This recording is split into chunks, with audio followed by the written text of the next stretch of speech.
All right, chat. Welcome back to reactions. It's been a long time since we've done this. As you can see by the background, we're doing some FNAF 5 Nights at Freddy's reactions because you know what? I feel like it's only fitting. That it's been at least a couple months since we've done a video reacting to something. So I feel like it's only right if we're going to be back to the reaction side of streaming everything, might as well have it be a FNAF theme one, which we do have a few on tap, so this should be fun, should be enjoyable. So if you haven't seen these streams, these are ones where you just sit back, chill, react. Hold up, 1 second. Okay, everything should be good. My camera just like froze for a second. But these are ones where you just react, share our thoughts, and we choose to do FNAF because I'm someone who has been into the lore, the universe, and has my own thoughts, has my own theories, has my own understanding of the universe and how it works and everything. So I'm always willing to give other people a chance to, share their thoughts of what they think is, real, canon, lore-wise, how they think the universe works. And there's things that, I'm like, that's something I never even thought of. So I'm glad that someone has actually given some context, given some, at least ideas of what they think is the answers, when chances are, how the FNAF universe is, we never get any answers whatsoever. So we got a few videos on tap. So yeah, just sit back, chill, and let's just get immersed. And I'm hoping my audio is sounding good. And I'm also hoping the video that we're reacting to is not too loud either, because it has been a while since we've done one of these streams. All right. 3, 2, 1, and hold up.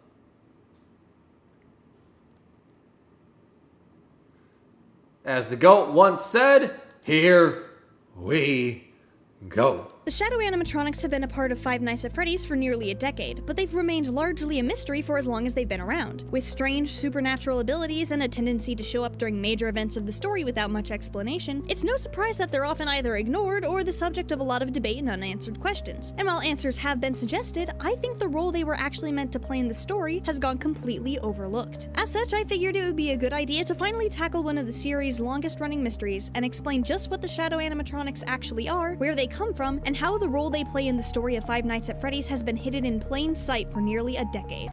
Okay, there's your hook, there's your introduction. Interesting. So, like I said in the intro,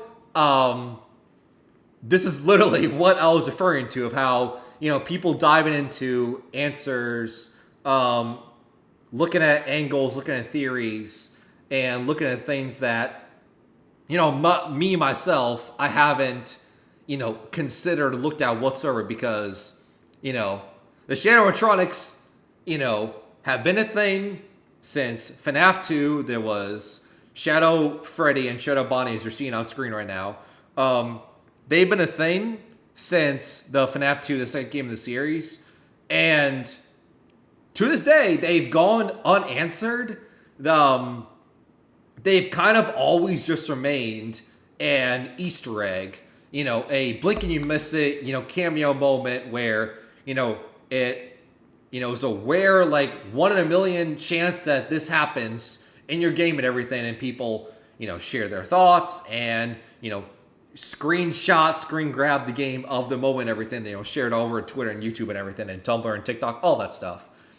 And that's how the Shadow Trunks have always been.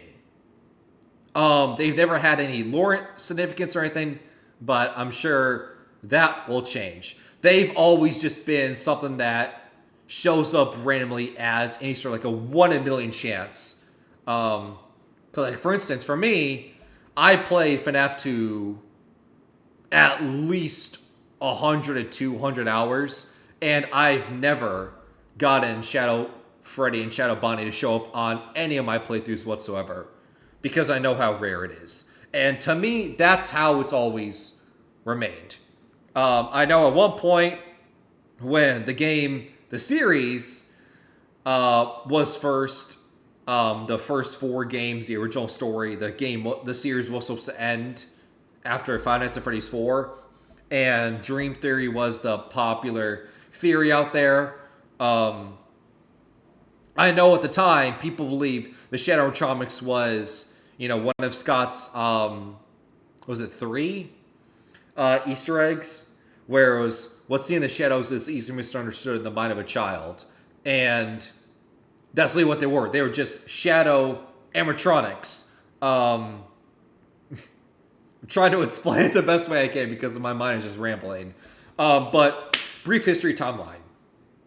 So in FNAF 4, the original end of the story and the timeline, what the series was supposed to end, but, when you make billions of dollars off these games and you have millions of people talking about your story, your mystery bots, your lore and everything, you're not going to end right there. You're going to milk the profit as much as possible. So, in FNAF 4, there were 2 animatronics. It was a Golden Freddy and a Golden Bonnie.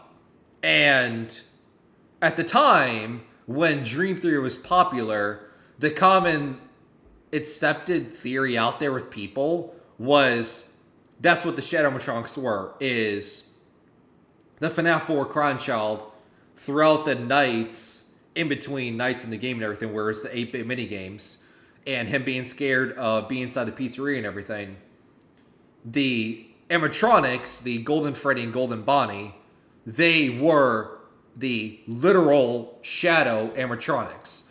Like, they weren't actual animatronics and shadows. No, it was just, like the sun's coming out right now and you kind of see a little bit of my shadow behind me on the wall and everything. Like, that's literally what they were. So, that's always been the accepted answer, is they're not actual animatronics, they're literally just, they're literal shadows. So what are the Shadow Animatronics? On a surface level, they seem to be supernatural apparitions that take on a dark, shadowy appearance corresponding to another animatronic. First appearing in FNAF 2 with the introduction of Shadow Freddy and RWQFSFASXC, the shadows have appeared at various points throughout the series in a variety of contexts. But while that's relatively straightforward on its own, it gets a bit more complicated when we get into the questions about how they work and where they come from. After all, these animatronics are called shadows for a reason. Golden Freddy may have some similarities in terms of appearing and disappearing in a ghostly manner, but given we know that Golden Freddy is a physical suit that a child's body was put into, leading to the suit being possessed by said child, we at least know that a physical version of it does exist. The shadows, on the other hand, don't really have that going for them. Sure, we see what looks to be a Shadow Freddy suit in the FNAF movie, but with how much the movie deviates from the source material for the sake of narrative cohesion, and the presence of other Easter egg animatronics, I don't think there being a suit based on Shadow Freddy in the movie means that Shadow Freddy is a physical animatronic in the games. I mean, talking about lore implications, timeline issues in the FNAF 1 movie, you could go like the Shadow Animatronic route where it's like, are these actual Shadow Animatronics, based on the FNAF 1 movie? But, there is also Vanessa, who we know was not a thing in the FNAF 1 game timeline at all. They were tied to Security Breach, Ruin, Help 1 and 1 and 2, way later in the timeline. William Afton as the Springtrap, that was also way later on at Fazbear Fright. You had an Eleanor baby Springlock animatronic, which also was not a thing back then in the FNAF 1 game. So, interesting.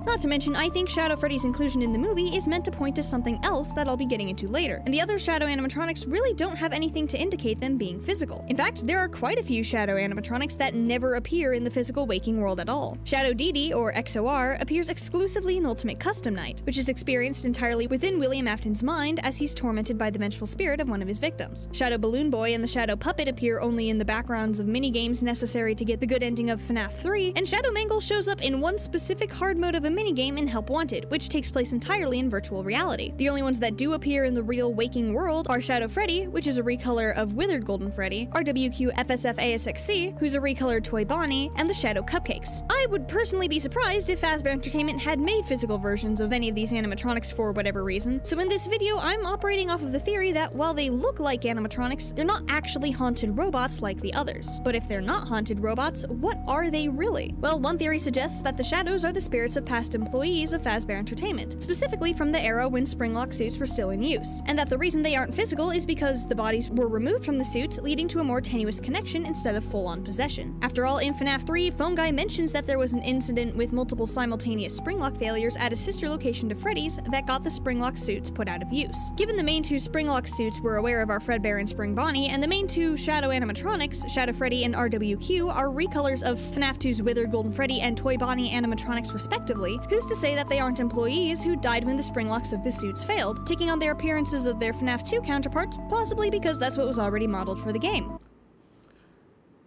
Yeah, and I feel like everyone is also, it seems like it's all just background information, waiting for the twist, which I'm sure it's coming, because we have a 20-minute video, we're only minute 3, but at least personally with me, that's how I've gone about it, that's how I've, like, had the timeline in my head, is the FNAF 3 tape where it's like the simultaneous Springlock failures, like you just mentioned, had to have been the FNAF 4 incident, where it was the Bite of 83, where the crying child was shoved in the mouth of Golden Freddy Fredbear, and the moisture from his tears, trying to squirm out everything, caused the spring locks to snap shut because, rain, any liquid, any moisture caused those spring locks to snap shut and bit him in 1983. Now, whether that was 1983, and what his name is still a mystery to this day. But that's how we've always interpreted it, is instead of it, because that had to have been the incident where it was a Springlock incident at a sister location that, caused the suits to be, unsafe to, be worn and everything. Otherwise, then it's a huge question of the other side, where it's multiple locations had simultaneous Springlock failures at the same time, which is way hard to believe. It's way hard to believe because there's only a few restaurants where we know that have Springlocks. We know it's FNAF 3 with Springtrap. We know it's FNAF Fredbear's Family Diner, which is the Golden Bonnie and Golden Freddy, which we've seen in this video. And that's it. Right? So it's a lot hard to believe that, oh yeah, there's another location that also had Springlock failures at the same time. It's a lot harder to believe. But then again, think about what universe we're talking about here, so who knows? Well, there's one pretty big reason I find this unlikely, them being the results of Springlock failures, that is. I don't think the explanation of them being Springlocked employees really works because even if RWQ and Shadow Freddy are connected to the Springlock suits, Dee Dee, Balloon Boy, Chica's Cupcake, and the Puppet aren't. And if it's supposed to be a case where the body was removed instead of left inside the suit, Charlie would be the Shadow Puppet rather than possessing the puppet itself like we see her do in the games. While I do think the employee idea is cool, I don't think that's actually what the shadows are meant to be. Speaking of things that aren't meant to be, have you ever been so busy that you just don't— I'm sorry, cutting this ad short. off your first Factor box and 20% off your next month of orders. That's code IDFANTASY50 at factor75.com to get 50% off of your first box plus 20% off of your next month of orders. But back to the topic at hand, while I don't think the shadow animatronics are technically actual spirits, I do think that they are connected to spirits and how they came about. One aspect of hauntings in FNAF is that it's not always a ghost doing the haunting. One thing the books establish is that strong emotions and memories tend to linger in the environment, haunting objects near where those emotions were felt and sometimes manifesting as their own entities separate from the person they were created from. A good example of this is actually in the new game, Into the Pit. After the main character Oswald seemingly gets transported to the past by the titular ball pit, he ends up witnessing the aftermath of what's less the missing children incident with 5 kids mysteriously vanishing and more of an oh my gosh, someone in the spring Bonnie suit killed 6 kids, we gotta book it incident. The thing is, while Into the Pit... But that's the issue, though. The whole Into the Pit thing, timeline, it's just weird. Once again, shocker, it's weird. But there's so many issues with Into the Pit and the incident where the kids are murdered. Because according to the books of what happens, what we know and everything that happens in Into the Pit and what we've known for what? FNAF has been out since like 2014 or whatever, so like 10, 11 years. Everything that we've assumed, everything that we know, completely gets thrown out the window and Into the Pit. Like, for instance, in Into the Pit, it takes place in 1985. Oswald goes in the ball pit. He gets time travel back to 1985, which is a year that has never been mentioned, never important. Nothing's happened in 1985 yet. Once again, we know 1983 is FNAF 4 through the television screen. We know 1987 because that's a bite of 87. We've always believed FNAF 1 to take place like 1992, 1993 because of the minimum wage hours on the paycheck after the 5 nights. We have assumed that like the Pizzaplex, security breach, ruin has like taken place in like the 2020s, like in today's context. We believe that, you know, the Fredbear Singing Show, if I'm not mistaken, takes place in the 40s or 50s. Fredbear's Family Diner, I think, takes place in the 70s. The coin that you get in VR Help Wanted, the coin establishment date is 1983. So there's a ton of years, a ton of dates throughout this series. But like all those dates, I'm sure you've noticed there's one omission. 1985 has never been mentioned at all.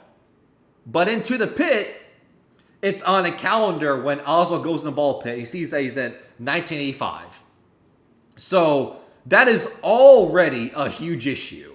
Is a year that has never been mentioned, that we never thought of to this day, is now all of a sudden not only important, but so important, where Into the Pit was the first book in the Fazbear Fright series, so obviously that's important, but it's also been established and it's also been not established, paid homage to, I guess, inspired in the new game and everything. I guess that's the way to put it. So 1985 has never been important. But that's not the only issue that Into the Pit brings. Another issue is the thinking we've always had is it's always been 6 kids lured to a back room by William Afton, who's using the Golden Bonnie animatronic suit, the Springlock suit. 5 kids get... There's a lot of math. Hold on. Stay with me now. 5 kids get lured to the back room by William Afton, the Springlock Golden Bonnie suit, and killed, right? And the kids' bodies are never to be found.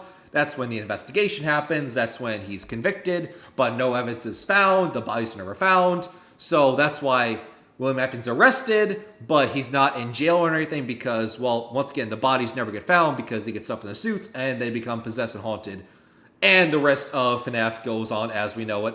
Once again, you're a security guard at the night, haunt animatronics, haunt you. Everything works out. And Charlotte, who goes on to possess a puppet, has always been killed in the back alleyway ever since FNAF 2. Right? Charlotte's been killed in the back alleyway because William Afton pulls up outside the alleyway because Charlotte's locked out of the pizzeria, which you see in FNAF 2 and FNAF 6 in the minigames. And they get killed. The security puppet goes to their body and possesses them. And that's when the puppet gives gifts to give life to the 5 dead kids who were killed by William Afton, who were lured in the back room, and they go on and possess the animatronics. So once again, everything progresses as we have always known it. And then you get into the pit. You get into the pit because not only is the date wrong, where we bring in 1985, which is a year that's never been brought up, never been mentioned, never been thought of to begin with, but it's also different. Because instead of what we've always known, which is the kids lured to a back room, killed, and their bodies never get found, instead, into the pit, it's 5 kids are killed. Or I think it is still 5. But regardless, 5 or 6 kids are killed.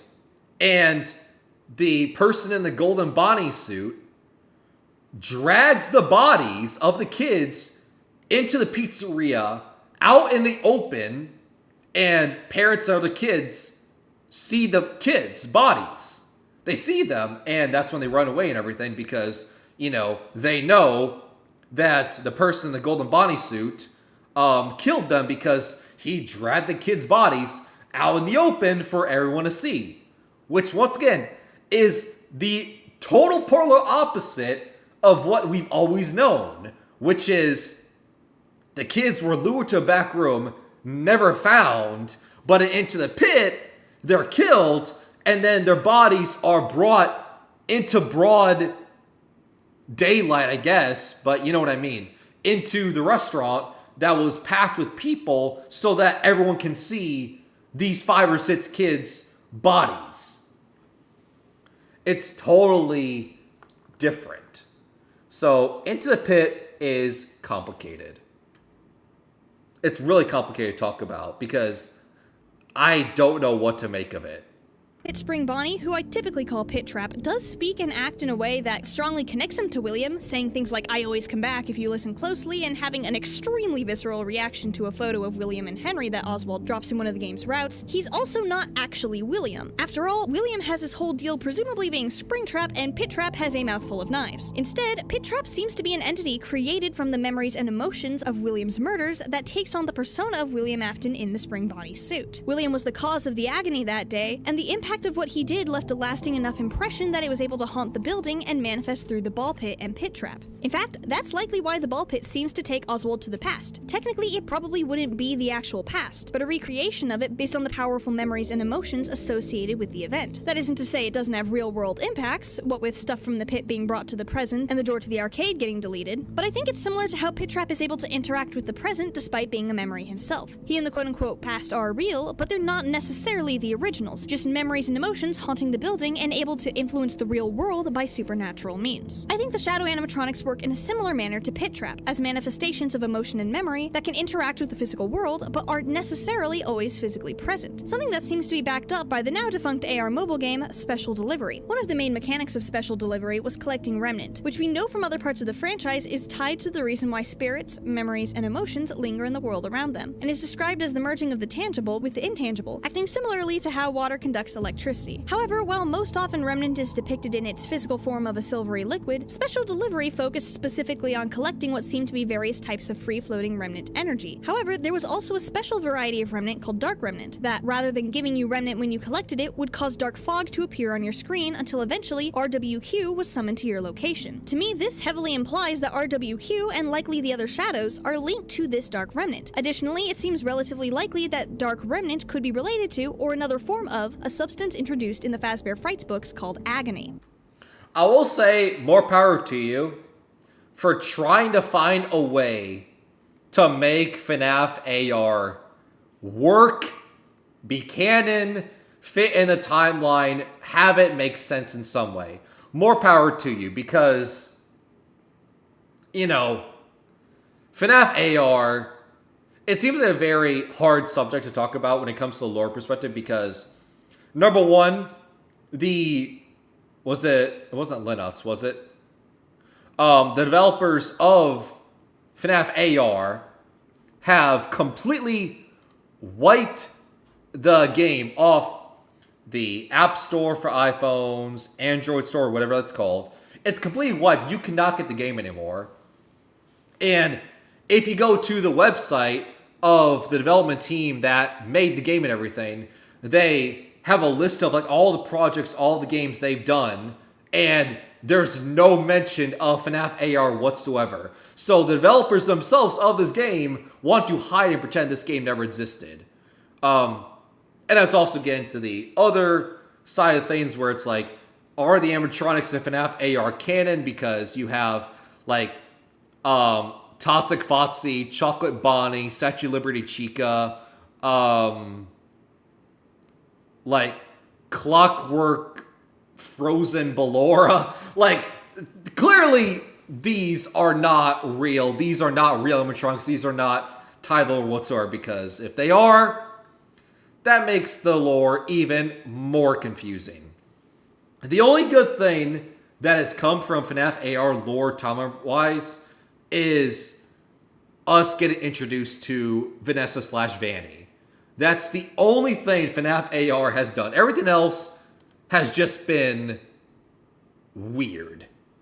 While Remnant seems to be a catch-all for any lingering spirit, emotion, or memory infused into something physical, Agony specifically seems to be a literally dark version of Remnant's non-physical components made purely from pain, seemingly appearing as a black ooze and being described in one of the stories as the strongest lingering emotion that will infuse itself into objects. While it's not outright stated, it seems as though this is likely the reason that so many spirits end up sticking around in FNAF. Painful deaths would cause a lot of agony, causing their spirits and the emotion to linger and form Remnant. Combining this information with what we see in Into the Pit, I think it makes the most sense for the shadow animatronics to be entities created from agony, manifesting from traumatic events and emotions without directly being a physical animatronic like the various souls would be. Are there a lot of animatronics that are still living with pain, still living with agony? Like, they won't rest? Like, are there still a lot of angry spirits?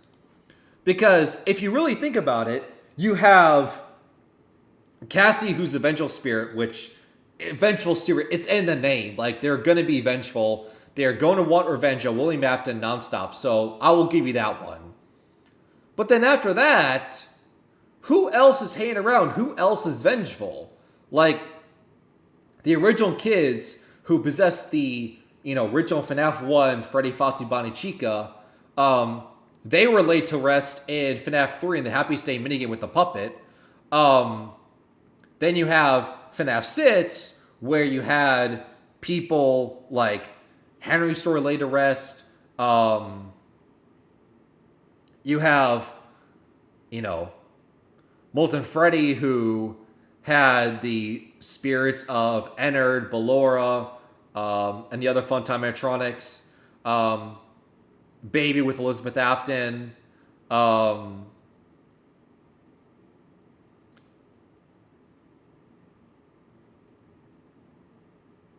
I'm trying to think, like, who is still kicking around? Because, yeah, you have Cassie with the Vengeful Spirit.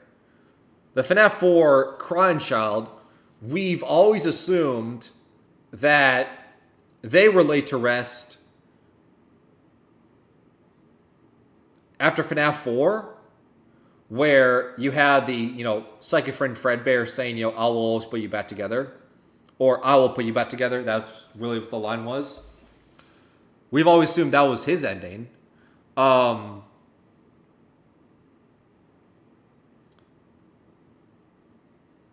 guess the only other animatronic you have an excuse for that could still be kicking around is Charlotte the Puppet as a huge poltergeist with the pizza plats, because that explains why you see the tangle of black and white stripped wires that's in the arcade, because obviously the black and white stripes is very reminiscent of the legs of the puppet, and also explains why you see the Nightmare Puppet plushies throughout the game, especially in Ruin. So I guess that's it. That's the only two spirits that's kicking around. So maybe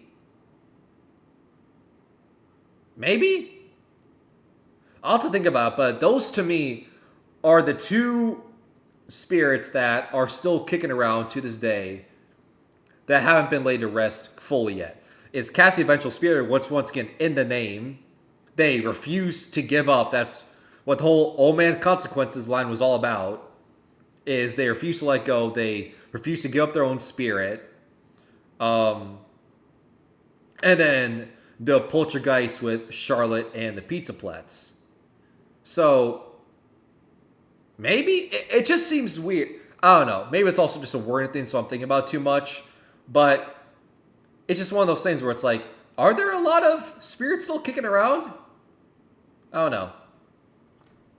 But what traumatic event or events specifically would they have come from? After all, Pit Trap and the Ball Pit are directly tied to the not-so-missing children incident, and agony has to come from somewhere. So it stands to reason that the shadow animatronics would be connected to specific events as well. Once again, I actually think Into the Pit gives some potential insight, even if Pit Trap isn't a shadow animatronic himself. After all, the primary manifestations of the agony are the elements of the events associated with it, and Pit Trap, the monstrous memory of William Afton and the reason for the agony in the first place. Because of this, and a few other details throughout the franchise, I think it could make sense for the shadows to have forms somewhat connected to the environment and sources of the pain that created them. And I think there's no better example of this than Shadow Freddy. I actually discussed this briefly in an older video, but I think there's pretty solid evidence that Shadow Freddy was created from the agony of the crying child's experiences. The connection is already somewhat present, what with Shadow Freddy being a recolor of withered Golden Freddy, which was at the time the current form of the very animatronic that caused his death. But there are some other connections as well that tie them together. Remember how earlier I mentioned I thought the inclusion of Shadow Freddy in the FNAF movie had a different purpose than showing it was a physical animatronic? Well, in the movie, the character Max dies after getting pulled into Freddy's mouth and bitten, which is pretty reminiscent of the crying child's death after being forced into the mouth of Fredbear. Not only that, but the suit Max ends up getting put in after the fact is the Shadow Freddy suit of all things. While there's always a chance it may not be intentional, to me it feels like a pretty strong parallel. On top of this, there's the fact that in FNAF 4, the game where we learn about the crying child's trauma and demise, the final antagonist we have to face is Nightmare, a shadowy version of Nightmare Fredbear, and the night where he appears is labeled in the files as Shadow Freddy. I will say, I keep calling him the crying child, but a video was released by Hyperdroid that But like I said earlier, talking about the FNAF 1 movie and everything, like, I worry about stuff like that because talking about, them getting shoved in the mouth of, the Freddy, which once again is indeed reminiscent of the FNAF 4 bite. But like I mentioned earlier of how William Afton as Springtrap in the movie, Vanessa Vanny, which doesn't make sense from a timeline perspective, you had the Sparky's Restaurant, which is a reference, a callback to a very popular theory out there that when the first game came out, there was a theory out there that there was a dog animatronic named Sparky that has never come out, never existed, but that was always a popular theory out there. So I wonder if the bite scene from the movie is similar to the Sparky thing, where it's just an Easter egg. It's just a nice callback, a reference to, hey, longtime fans of the series are clearly going to see the movie, so this is something they're clearly going to get. Right? That's my counter, is it's just a reference. think actually solves his name and the foxy grid into the survival logbook. I'll be continuing to call him the crying child in this video, but you guys should absolutely go watch Hyperdroid's video on the subject if you haven't already. Anyway, with all the connections between Shadow Freddy and the crying child, I think it makes a lot of sense for Shadow Freddy to be connected to the pain dying to the jaws of Fredbear, causing the shadow to take said animatronic's form, and as such, I think it would make a lot of sense for the other shadow animatronics to have a similar source. That being said, I should probably clarify, I don't think every shadow takes on the form of something that caused the intense emotions or pain specifically, just something that may have been nearby or associated. After all, while Balloon Boy does inspire intense rage from some people, I doubt Shadow Balloon Boy spawned from him stealing the Night Guard's batteries or Balloon Boy himself deciding to commit stab. Though speaking of stabbing, if you've made it this far in the video, consider stabbing that subscribe button if you haven't already. It's a small thing, but it would mean a lot, and you can always unsubscribe later if you change your mind. With that said, even if not all the shadows take the form of something that caused their pain directly, I believe RWQ FSF-ASXC is the result of the murder of Charlie Emily, and its form of rabbit animatronic connects to William Afton being her killer.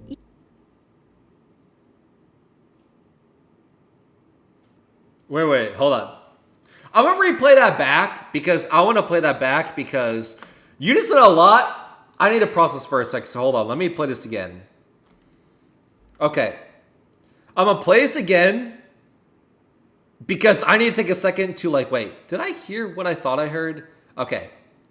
I'm gonna hear this again, I'm process again. Something that caused their pain directly, I believe RWQ FSF-ASXC is the result of the murder of Charlie Emily, and its form of rabbit animatronic connects to William Afton being her killer. I don't know about that.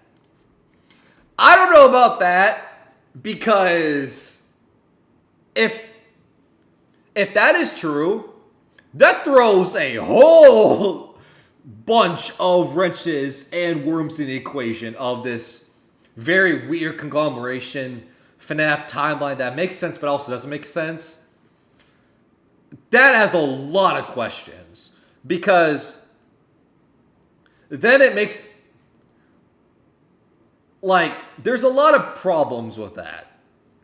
Number one, if that is true, that Charlotte is somehow possessed, connected to Shadow Bonnie, then it immediately makes me question, okay, then what about their whole connection with the puppet? Because we've known since FNAF 6, it's been confirmed that Charlotte is Henry's daughter and goes on to possess the puppet. That's been confirmed since FNAF 6. So, to go away from that saying, not only are they possessed by the puppet, but they possess someone else, that is weird to me. Right? I don't know if I can believe that multiple spirits can be possessed by the same person. That I don't know about that one. And my second issue is in Charlotte's death, when they were locked outside the pizzeria and William Afton drove in the purple car and killed them, William Afton wasn't wearing his signature golden bodysuit or any bodysuit. He was just the purple guy. He was just a person. So to say that Charlie was killed by William Afton is linked to a Shadow Bonnie, even though at the time Charlie would not know that William Afton and Bonnie are connected in any way. Now, if William Afton was, killing Charlotte in a Bonnie suit, okay, I can see a case for that.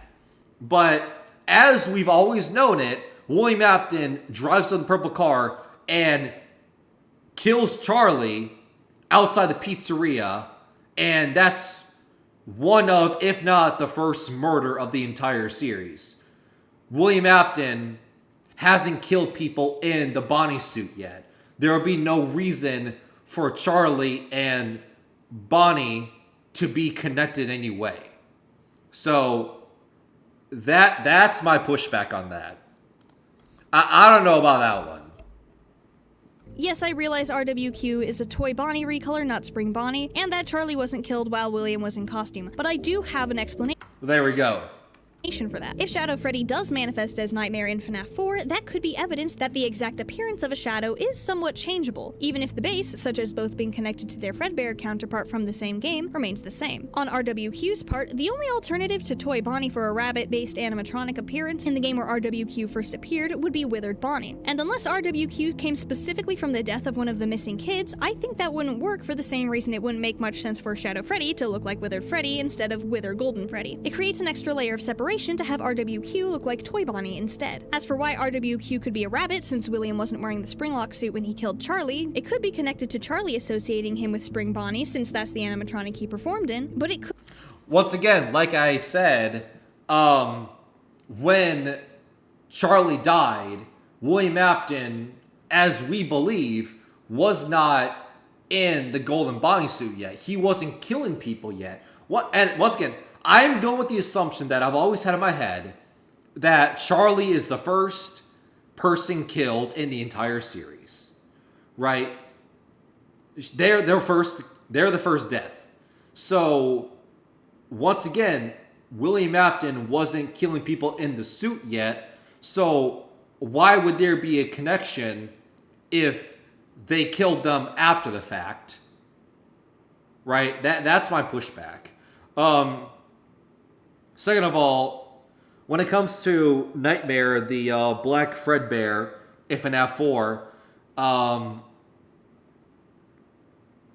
it's interesting because I've always had the thought that Nightmare was, the embodiment of death, the Grim Reaper, right? Because they're not an animal... They're not an actual animatronic, right? Nightmare's not an actual animatronic. Instead, it's the nightmare hallucinations of death of the Grim Reaper, which would embody the nightmare animatronic, the Black Bear. Because this is the FNAF 4 Crown Child on their deathbed after they got bitten. You only see the nightmare Black Bear animatronic after FNAF 5, after you get shoved in the mouth of Fredbear, after you die. Then you see, once again, the Black Bear, which I've always had the assumption that it's not a real animatronic, it's just an embodiment of death in the Grim Reaper. I never saw it as an actual physical entity animatronic. Could also be just how strongly William associates himself with rabbits. After all, when his ghost shows up in Fazbear Frights, he's specifically described as having bone rabbit ears. And when he takes over an amalgamation of animatronic parts, the amalgamation ends up with rabbit ears as well. As such, I don't think it's too much of a stretch to say that if a shadow animatronic formed, with the cause of Charlie's agony being William Afton, taking the form of a rabbit makes a lot of sense. But why do I think that Charlie's shadow is RWQ and not, say, the shadow puppet? This is due to a combination of theories, many of which relate to Midnight Motorist. First, I believe that the crying child was the runaway in the Midnight Motorist minigame. I think it makes the most sense for Michael, with his gray shirt and gray speech text and habit of watching TV, to be the character we see in the minigame wearing gray, speaking with gray text, and watching TV. You know my theory about Midnight Motorist. I've had the theory. It makes no sense, I will admit it. Maybe this is a huge swing at the dark. Huge throw at the dartboard. But my theory has been that the mustard man, yellow man you see in Midnight Motorist, I've had the thought that is not William Afton, it's Michael Afton as the yellow man. Because, it still lines up with the runaway child out the window is the FNAF 4 crowd child. That still makes sense. Them being aggressive to the kid still lines up because in between nights in FNAF 4, the older brother, who we assume to be Michael Afton, is aggressive to the FNAF 4 crowd child, which once again lines up in this minigame. He, in the text when the yellow man says, he'll be sorry when he gets back, I've always interpreted that as, the bullying, abuse, scaring him with the Foxy mask that we see in between Nights of FNAF 4. He'll be sorry when he gets back. That's what he's referring to. And then it all comes to an end on his birthday when his brother and his friends shove him in the mouth of Fredbear, and that results in his death. Right? But I understand that's a very, very, very unpopular theory because Michael's too young to drive. And if you look in the text code, you see later that night of him driving away in a purple car. So that links to the puppet mini game where you see the purple car drive away, killing Charlotte. I get all that. Leaving his younger brother to be the runaway. Second, as the lore portion of Midnight Motorist is labeled later that night in the game files, and it's raining just like it is in the minigame where we see Charlie's death, I think it stands to reason that Charlie's death is relevant to the events of the minigame. Third, I think it's incredibly likely that it was a shadow animatronic that created the 3 toed footprints outside the window the crying child left through. A shadow animatronic created footprints. Interesting.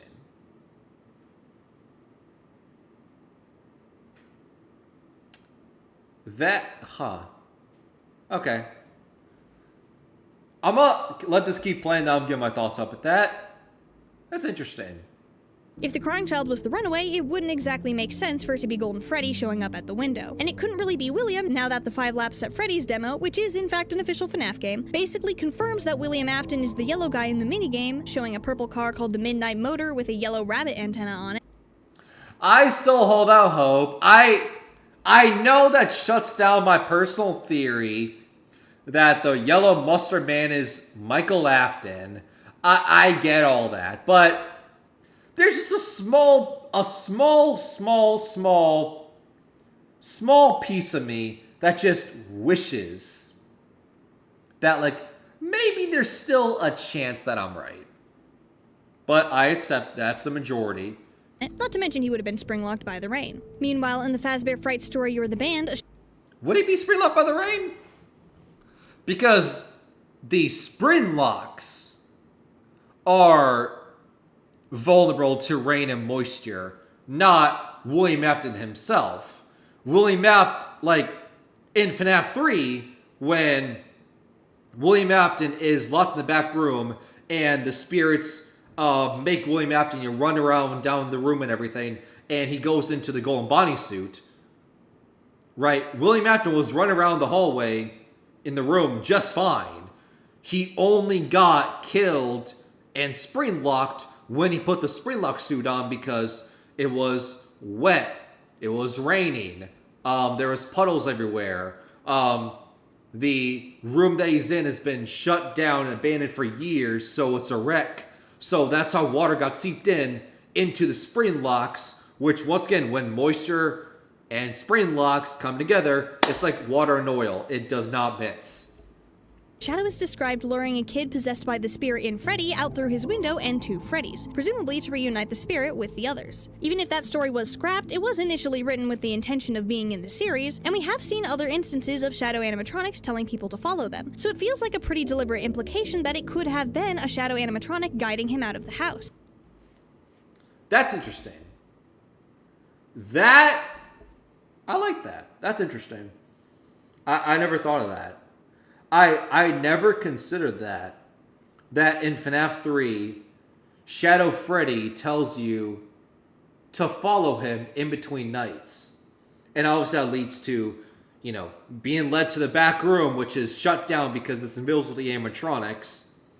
And that's when William Afton comes out and tampers with them and breaks them apart because he understands the spirits in the animatronics are hunting him down because, well, you kind of killed them, so they're kind of not too happy about that. So that's interesting. That shadows say follow you, and he leads you out. Interesting.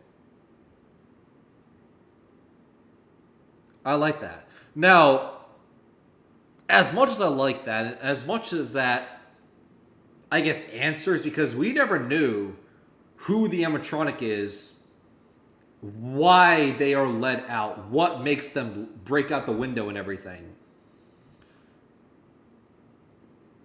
And while that is true, that animatronics are you know, susceptible to, tell people to follow them. So I can see that. I don't think it works out that it's not satisfying, right? Like, if that really is a solution, I don't think that's satisfying because, like, I feel like there's something more, right? Because everyone wants, like, the animatronic that led, once again, we assume to be the FNAF 4 Crown Child. We assume it to be, someone using an illusion disc to look friendly, and that's what caused the FNAF 4 Crown Child to break out the window and follow them. We assume it to be a sound illusion disc, whether it's, Golden Freddy, Fredbear, or someone else. The animatronic footprint has like 3 toes, which links to Glitch Trap, which maybe that's a little bit too early in the timeline. But if it's not Glitch Trap, it's definitely an earlier version of animatronic because, in the FNAF 1 days, like Freddy toes, Chica toes, Foxy toes, they all had like 2, 3 toes. And then later on, they get to like the 4 toes, right? So having 3 in the footprints means it's someone early on. The Shadow couldn't have been the Shadow Puppet since the puppet doesn't have toes, and I think Shadow Freddy wouldn't really be possible if this was before the crying child died, so in my opinion, this leaves RWQ as the most likely candidate for the footprints in the minigame, potentially appearing to lead the crying child to find the puppet collapsed on Charlie's body, which would in turn lead to William pulling out the nightmares to make sure the boy stayed away from and afraid of the animatronics, or something else along those lines. Of course, you're free to disagree with me on this specific evidence, though I recommend watching my video. Is that what he saw? Is that what the crying child saw? Is he saw Charlotte's body? That's interesting. Because that's something that we've had assumptions and people have had theories for years since FNAF 4 came out in like 2015. So a decade of people had theories. And we never got a concrete answer to that. Because this entire game, he is scared of the pizzeria. He's scared of the animatronics.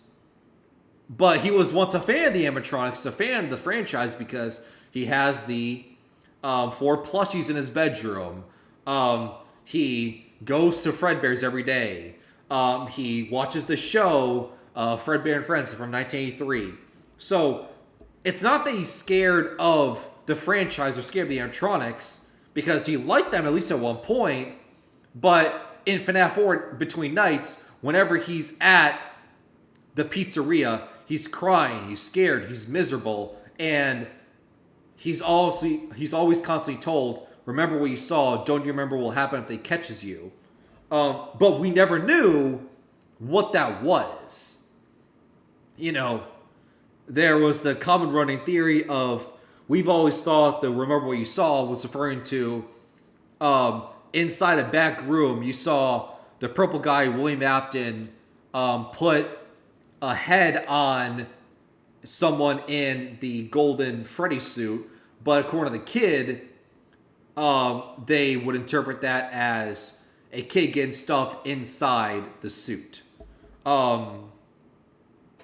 And another common theory out there is the thing he saw is Elizabeth Afton, which we assume to be his sister's death, because Elizabeth Afton dies because they get too close to the baby animatronic because they were looted by ice cream, and the stomach claw mechanism opens up out of baby, snatches Elizabeth Afton, and kills them. And that's why baby's eyes go from blue to green, because Elizabeth Afton, with green eyes, goes on to possess baby. And the reason why people think that's what the crying child saw is...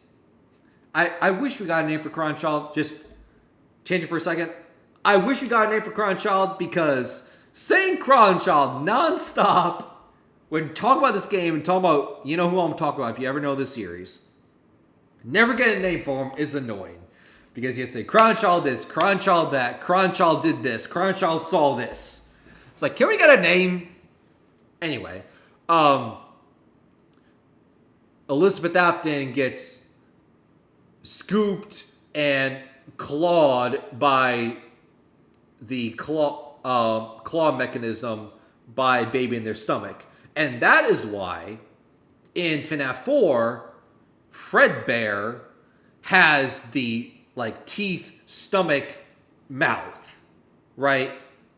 That's why there's a mouth of teeth in his stomach belly region, because that's what a child would interpret that to be, is, teeth on his stomach is how a crying child would interpret what they saw, where, oh, this kid got killed because their mouth opened, right? So those have been popular theories out there, but for it to be Charlotte is different. But once again, we've never gotten an answer to this of what he saw. We know he saw something, and we know whatever he saw, that makes him miserable. And that's why he's scared of the franchise whenever we play the game. But we never know what that is. And it's one of the many things that's frustrating.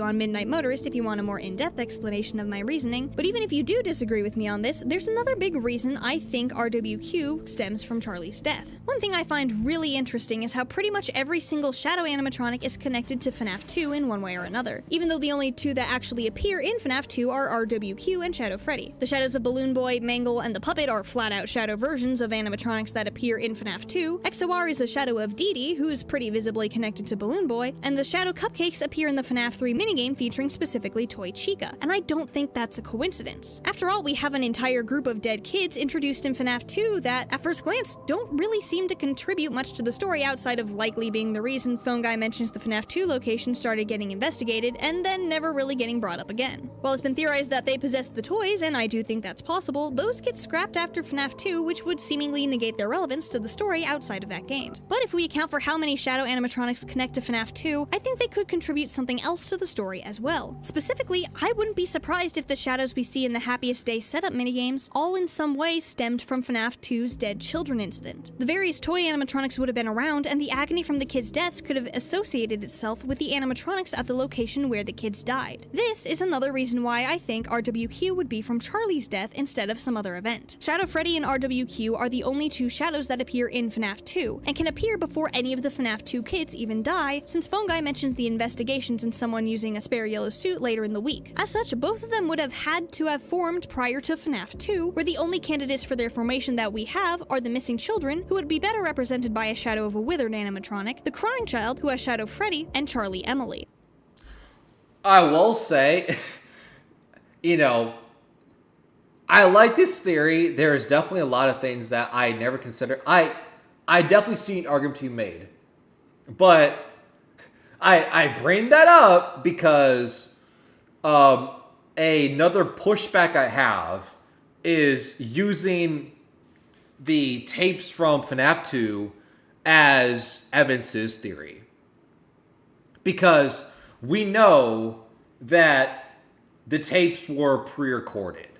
And we know that when the tapes were made, and when we listened to it, when we played the game throughout the nights, we know that when the tapes were made and when we listen to them, it's not the same time-wise whatsoever. Because, you're told on, I think it's night 6 of FNAF 2. I want to say it's night 6, where you're told, we have one final event scheduled, a birthday. But the entire week that you're playing the nights in FNAF 2, you see happy birthday banners up throughout. There's also the thing of, welcome to your new summer job at the beginning, but obviously when you see the paycheck, it reads November, which obviously November is not a summer month, however you slice it. So we've known that tapes are pre-recorded, and we know when the tapes are made and when we hear them when we play the game, the time does not add up. It could have been weeks, months, potentially years in between when the tapes are made and when we hear them while we play. So that's my thing. But as interesting as the potential connections between the Shadows and FNAF 2 are in regards to their formation, I don't think that's where these connections end. While I was researching for this video, I noticed that the Shadow animatronics were not only strongly associated with FNAF 2, but that both the Shadows and FNAF 2 animatronics are heavily associated with the Happiest Day minigames in FNAF 3. In order to set up Happiest Day and release the spirits, you need to find and bring cake to 4 spirits in various minigames by retrieving said cake from the game Mangle's Quest, then going to Balloon Boy's Air Adventure, Chica's Party, Stage 01, and this funky glitchy one that goes through all the ones before it, before finally going to the main Happiest Day minigame, where the 4 spirits possessing Freddy, Chica, Bonnie, and Foxy have been brought to a table viewing a 5th spirit, who is then given cake by the puppet, gets a golden Freddy mask, and the spirits are released. What I find interesting is that pretty much all of these minigames involve characters that are either from FNAF 2 and or involve a Shadow animatronic. Balloon Boy's Air Adventure has its Shadow Balloon Boys, Mangle's Quest has the Shadow Puppet, Chica's Party features Toy Chica and Shadow Cupcakes, and even though the base stage 01 is just Golden Freddy and Spring Bonnie, that's where RWQ starts before traveling through all the other minigames to bring cake to the last spirit necessary before Happiest Day, where we play as the puppet. Honestly, I'd argue that even stage 01 could technically count, as well it looks at first glance to be Fredbear and Spring Bonnie on that stage. The fact that Fredbear is missing the purple color from his hat and bow tie implies that this could actually be Fredbear's later form of Golden Freddy, taking Fredbear's place. Even if it's not though, I think that the fact that all the other minigames have these ties makes FNAF 2 and the Shadow animatronics significantly more important to the story than we realize. Not to complain again, but, you know, the whole thing about Golden Freddy's appearance is different, where in the minigame in Stage 01 in FNAF 3, yes, it's a yellow Freddy with brown accessories, but in FNAF 4, it's a yellow Freddy with purple accessories. I wonder if it is just a design choice, a design change. Right, because, you know, you could make that argument there. Like, for instance, you have, you know, this is like way later in the timeline, but in Help Wanted, the Curse of Dreadbear DLC, when we first see the Vanny Vanessa mask, it has one appearance. Right? And then we obviously see that appearance again later on in the Ruin DLC and everything. But then when we get to Security Breach and we see Vanny in full for the first time, the appearance is way different. And people chalked up as a design change. Right? So that's why, like, I'm not too focused on what the design or what the appearance of a character looks like, because, you know, things change, you know, game after game and everything. So that's one thing. Now, the second thing is, you know, bringing up of how majority of the animatronics in, you know, the FNAF 3 minigames are all tied to FNAF 2. Yes and no. I get what you mean, everything, but I could also, you know, just throwing this out there.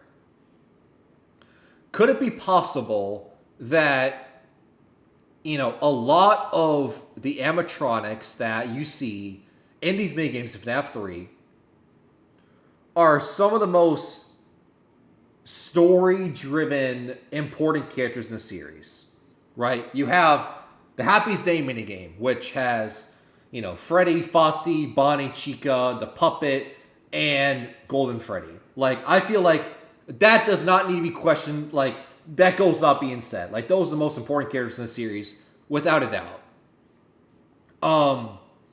You also have, in the Happiest Day minigame, the Mediocre Melodies, which we know are from an off-brand pizzeria that were made to avoid copyright issues.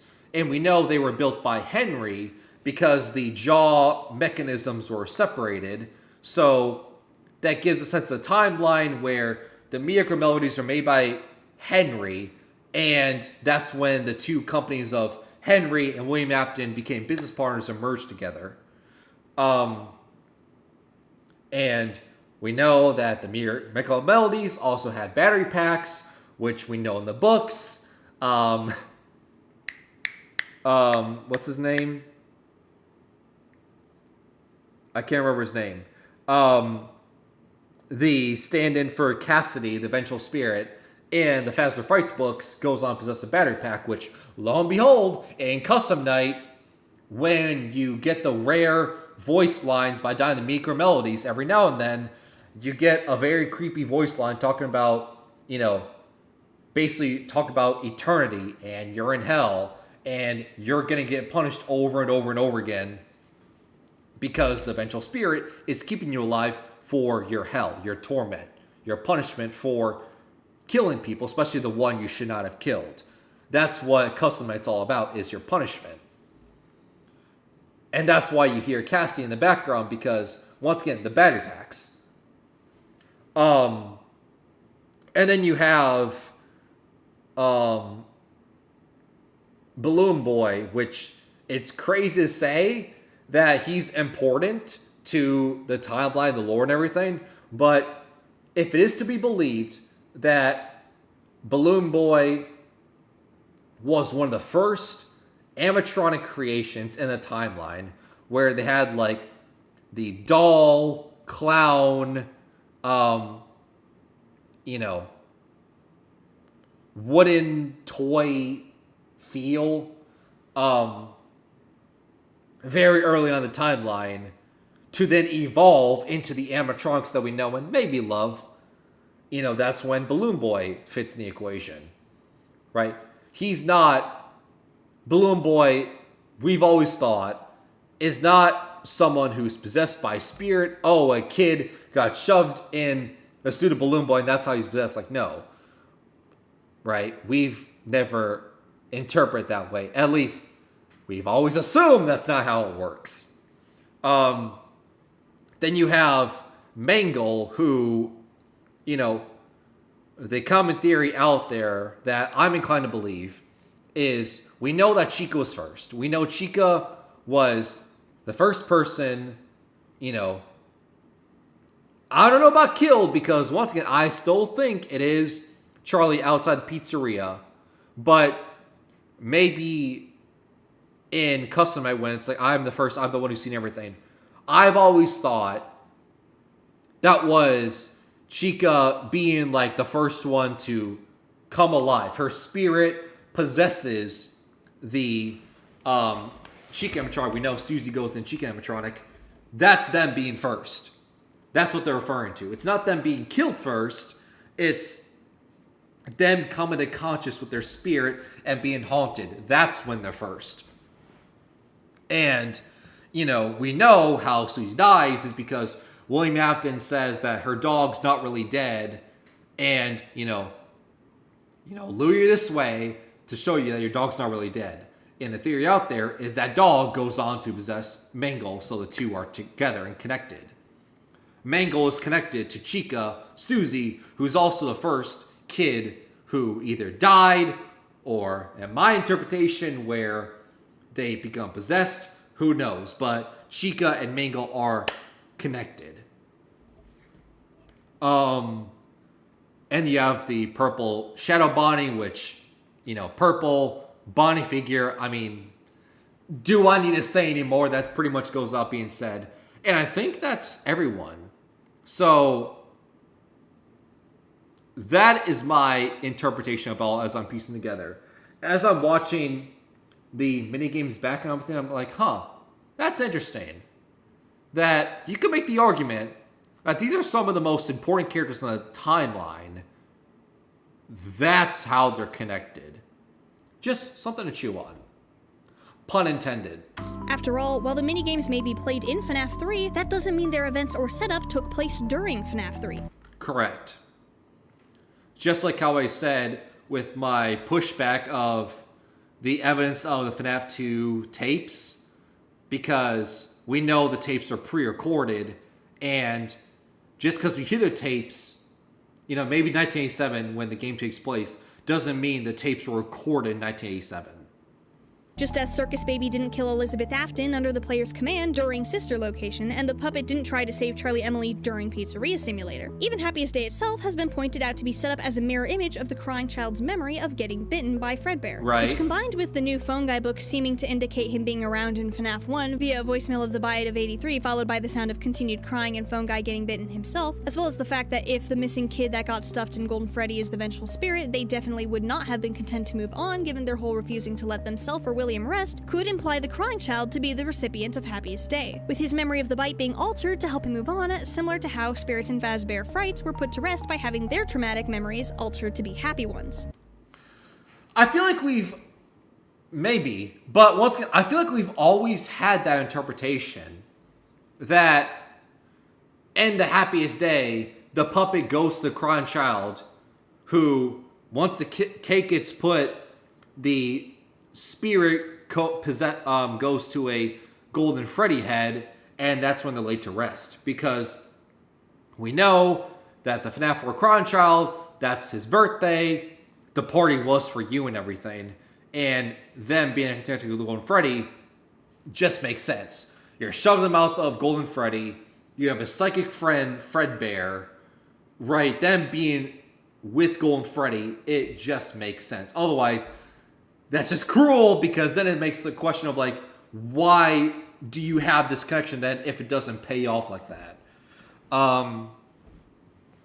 So I think we always had that interpretation that the party was for you in the Happiest Day minigame. The person you give the cake to is the FNAF 4 crying child. True. Now, hold on. I had a thought. I'm going to replay it for a second. By the sound of continued crying and phone guy getting bitten himself, as well as the fact that if the missing kid that got stuffed in Golden Freddy is the vengeful spirit, they definitely would not have been content to move on given their whole refusing to let themselves or William rest, could Here we go. That's what I want to talk about. Is something that has always been a problem. Go figure. Think about what series we're talking about here. Is something that's been an issue talking about the series is Golden Freddy. Because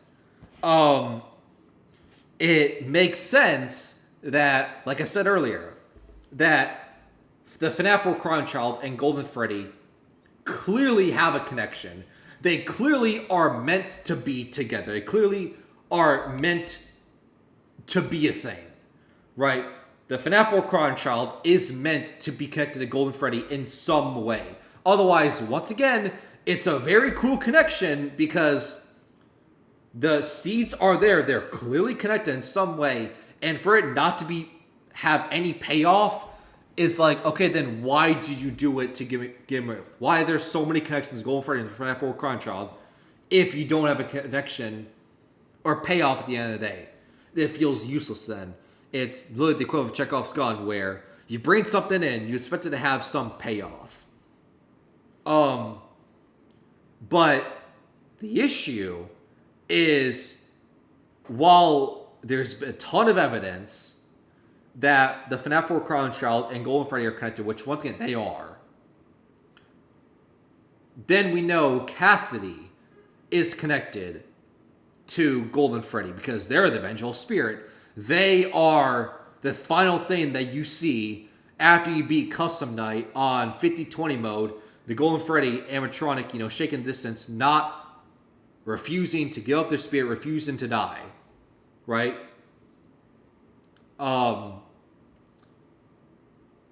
And we know Cassidy is someone who has black hair, right?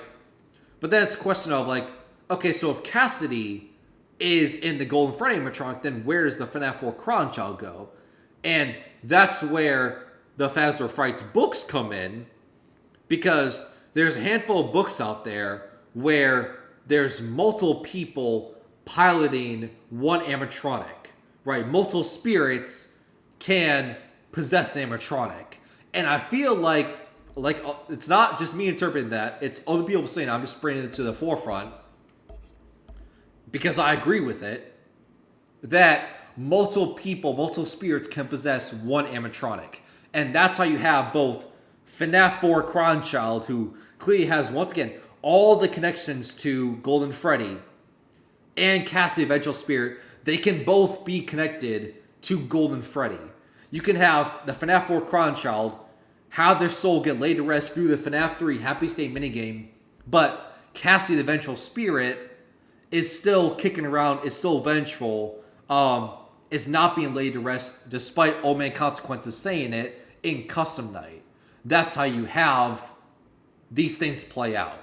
So, to me, I wouldn't get too bogged down on, the FNAF 4 Crown Child Spirit in Golden Freddy, when it's like, I feel like that's what the books are telling us, that multiple spirits are in animatronics, and the huge target on that interpretation is always been Golden Freddy. Apply the crying child to be the recipient of Happiest Day, with his memory of the bite being altered to help him move on, similar to how spirits in Fazbear Frights were put to rest by having their traumatic memories altered to be happy ones. Either way, a lot of the minigames we see in this series seem to be memories of past events. The events may be viewed and interacted with in the present, whether that be due to the memories haunting the environment or some other means, but they don't take place in the time that we see them. Because of this, I don't think the actual events of the Happiest Day minigames themselves technically take place in the present of FNAF 3. Instead, I think the minigames setting up Happiest Day are memories that initially took place, or were set up, during FNAF 2. We see living children interacting with the toy animatronics, the shadow animatronics are represented by characters that were established in FNAF 2, and there seem to be non-spirit children present for Happiest Day, which could actually make sense taking into account FNAF 2 being an open Freddy's location. With how little FNAF 2 seems to contribute to the overarching plot other than some backstory for the bite of 87 and a bunch of extra dead kids that seem to move out of the story pretty quickly, I think it would make a lot of sense for their deaths to serve a purpose beyond that, where the shadow animatronics that spawned from their deaths end up facilitating the events that allow their predecessors to be at peace. Stage 01 would be the only exception to this, but I think this memory is important for a different reason. After all, that is the starting point for RWQ's minigame, which could connect to how RWQ seems to have come into existence during the Springlock era. But I also find it important because Happiest Day's culminating event is cake being given to the spirit in Golden Freddy. With us seemingly playing as Golden Freddy in this game and not technically Fredbear, I could see a couple ways this would relate, with that being the end goal, such as it just representing that Happiest Day pertains specifically to the Golden Freddy spirit, or if it is the crying child being released during Happiest Day, this could be connected to how a memory involving Fredbear was altered. I also think it's possible in this case that, since there isn't a shadow animatronic involved in this minigame, it could be implying that the missing child spirit in Golden Freddy was helping establish Happiest Day. This actually could be backed up by the Stitch Wraith in the Fazbear Fright series. Many people have pointed out the idea that the two spirits in the Stitch Wraith, Jake and Andrew, could parallel Golden Freddy having two spirits in the games. There we go! There it is! However, if they are parallels, it would have to be one that imperfectly matches. As well, Jake is often considered to be connected to the crying child and Andrew to the vengeful spirit of Ultimate There we go! Custom Night, Andrew and the crying child are unable to see, while the game Vengeful Spirit and Jake both can see and have more control of the animatronic. If we take into account this role swap and take it a step further, the fact that Jake chose to stick around in the epilogues instead of move on, and helped Andrew move on instead, could imply that in the Happiest Day setup, this could be the other Golden Freddy spirit helping the crying child to move on, even if they ended up not doing so themselves. With all this in mind, I think this also creates a pretty satisfying narrative arc if we keep in mind that FNAF 3 was originally supposed to be the end of a trilogy. FNAF 1 sets up the premise of souls trapped in animatronics, FNAF 2 sets up the circumstances to allow them to move on, and FNAF 3 is the culmination of all of that, where that setup can finally be used to allow the spirits to move on. Not that they necessarily ended up doing so, but it's the thought that counts. Though this begs the question, if FNAF 2 set up Happiest Day, why would it take until FNAF 3 for the spirits to actually be able to move on? I will say, when it comes to that, of how FNAF was originally a trilogy, of how FNAF 3 is supposed to be the end of the series. Then you have FNAF 4, that was the story that was supposed to be the original end of the story. Right, that was supposed to be the ending. But we all know FNAF 4 is the most complicated game to talk about in the series, how nothing makes sense. And you have FNAF 6, which clearly is another one with the ending with Henry's iconic speech. Right. So there's multiple games that's like, hey, this is intended to be the ending, but nope.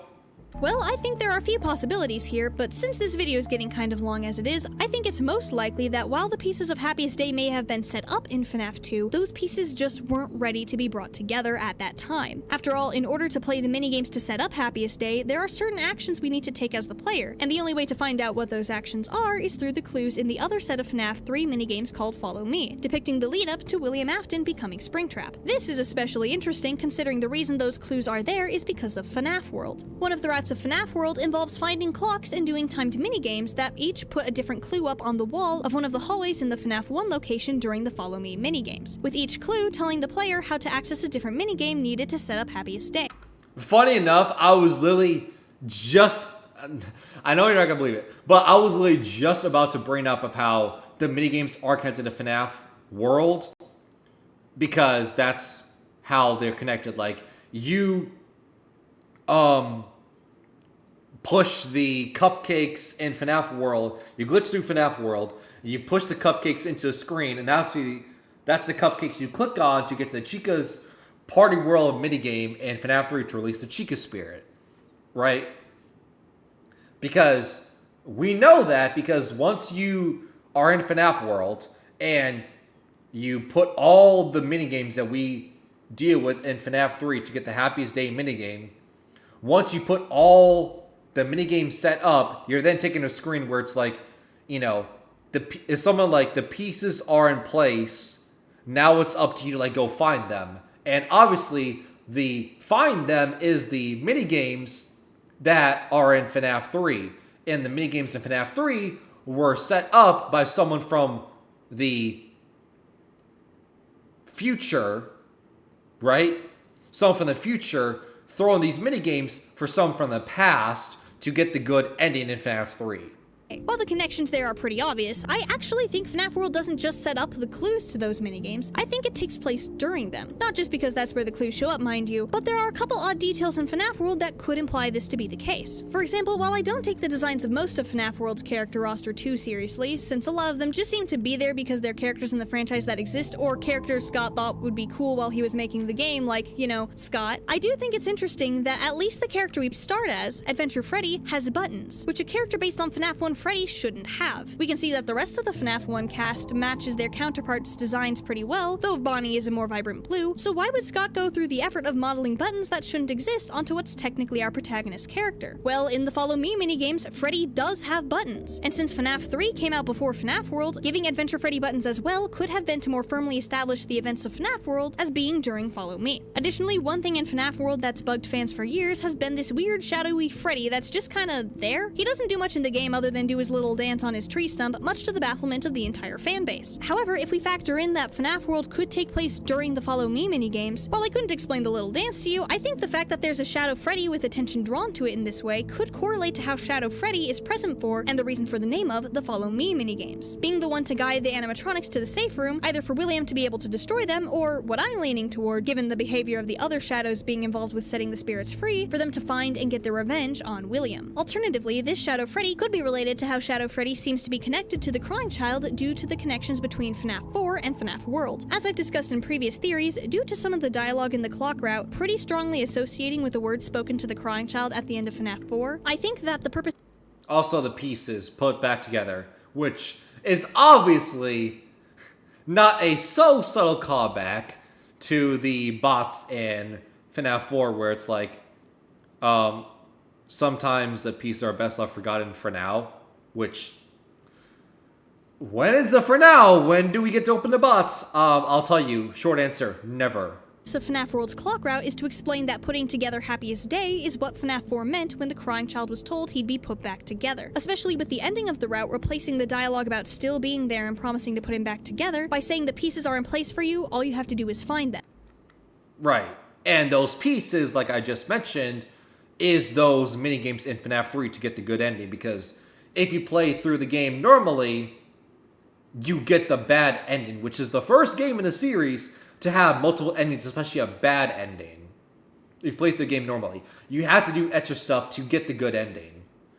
rest. I've also theorized that this means that the speaker at the end of FNAF 4 and here in FNAF World wouldn't be William Afton, who would be weird of to refer to himself as his son's friend, and seems to be potentially depicted by a brighter yellow text color anyway, but instead Charlie Emily, who presents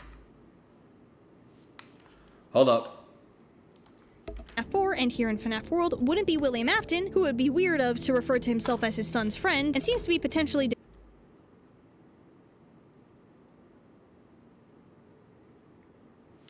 So, hold up. If it's not William Afton literally speaking here, I think it's still his voice, whether that be recording something else, given the Fredbear plush with the walkie-talkie implied communication through that. That's Princess location, yeah. And the books also touched on this. I can't remember what the book is called and everything, so forgive me. I have not read the books myself. I just hear about the books and pick apart pieces that other people brought up, like, oh, that's interesting. And one of the books, it's a kid in the hospital has a toy with a walkie-talkie, and the kid talks to the toy because they're friend and everything.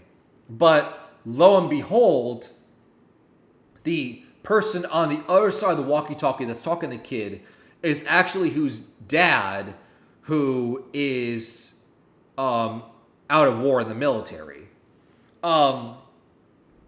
Reason I bring that up is because that's oddly specific, number one. And two, that to me is a callback to FNAF 4 in this final scene where it's like, we're still your friends. Do you still believe that? Like, I will put you back together.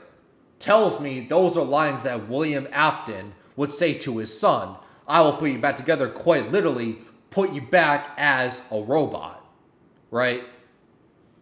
And the reason why we don't have, like, purple text, which is obviously associated with William and the Aftons and everything, and why it's talking through the Fredbear plush, second friend Fredbear, is because obviously the crying child does not trust William Afton for wonder what the reason is. Maybe because your dad kills people, so maybe not the best thing to trust him. So to get around that, to keep an eye on your kid and everything, and to talk to him still. That's why the second friend Fredbear teleports nonstop because of the surveillance camera. We see that in the secret room in Sister Location when you see a little plush Fredbear in the secret room in the edit room in Sister Location. And then when you type in 1983 in the keypad, you see cameras of the FNAF 4 house. You see the plush trap hallway, the crying child bedroom, and one more. I can't remember. But clearly, a walkie-talkie surveillance equipment set up by William to spy on the crying child. And I've always thought that the military talking to a kid and everything through the plush is a callback, a not so subtle way in what William does with the second friend Fredbear plush, especially in the final night in FNAF 4, where obviously the kid does not trust William Afton, his father, but the Fredbear plush he clearly likes and clearly trusts, which we see in images and everything, talking about the books through the Freddy files and everything, where the FNAF 4 crowd child is constantly holding the Fredbear plush. Clearly something that he trusts is talking to him through something that he trusts, because a thing that he doesn't trust his dad, right? I feel like that was the workaround. Depicted by a brighter yellow text color anyway, but instead Charlie Emily, who presents the Golden Freddy spirit with the cake in Happiest Day. Either way, this connects the crying child. So you don't have to believe that interpretation if you don't want. Once again, that's just an interesting thought that I have. Is because FNAF 4 Cron Child doesn't trust William Afton, which once again, for obvious reasons, wonder why that is, William Afton uses the walkie-talkie surveillance camera plush Fredbear that the Cron Child likes and holds on to nonstop, and use that to talk to his kid and spy on him, making sure he doesn't go anywhere we're supposed to, which that doesn't really work. Pretty strongly to FNAF World, so I think it's possible that a Shadow Freddy appearing here is meant to solidify Shadow Freddy's source being the crying child himself. I could also get into a whole thing about how the reason giving cake to each of the spirits in each of the Happiest Day prep minigames would put a memory for the crying child back together could be because of the memory or his remnant being split between the group by Charlie in a failed attempt at helping them become whole. But since this video is already getting longer than I intended it to be, and I do already sort of cover that in an older video of mine on the Candy Cadet stories, I'm going to save any future discussion of how my thoughts on that have developed for a potential future video. Anyway, because of all this, I think that while things may have been set up for the crying child to receive Happiest Day in FNAF 2, and the spirits to be then set free, the crying child's broken status made him unable to receive it, and the events of FNAF World took place in order to make it possible for him to eventually be put back together. The Shadow Animatronics' role in this story may not have been clearly explained, but it is rather visible due to their presence in the minigames helping the spirits rest. So I think it stands to reason that the entities that seem to have spawned from the agony of other hurt children assist with helping the others' souls potentially find peace. Of course, you're free to disagree with my theories on any of this, but with the connections between FNAF 2, the Shadow Animatronics, and the Happiest Day minigames, I really feel like this is the purpose that Scott intended the shadows to have. At least for the ones in FNAF 3 and prior, since I think XOR specifically probably stems from William Afton's agony during Ultimate Custom Night, given Dee Dee is there and more than willing to inflict pain, and Shadow Mangle is maybe a Shadow Animatronic, but could just be another way of directing attention to the associations between the shadows in FNAF 2. But anyway, I'm pretty Okay, so that was quite the interesting video, quite the interesting theory.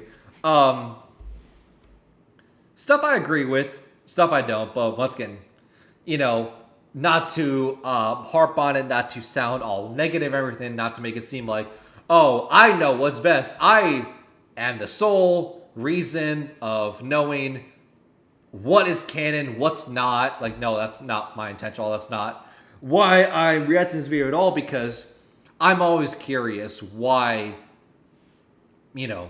people make theories, and I'm always curious to see where their head is at and why they think the way that they do, right? It's always curious, because once again, I have my own ideas, I have my own theories, I have my own interpretations of what I deem as canon, what I deem as accurate. Like, for instance, I have the theory that Midnight Motorist, the orange mustard guy, is Michael Afton, because to me, I have these reasons why it makes sense.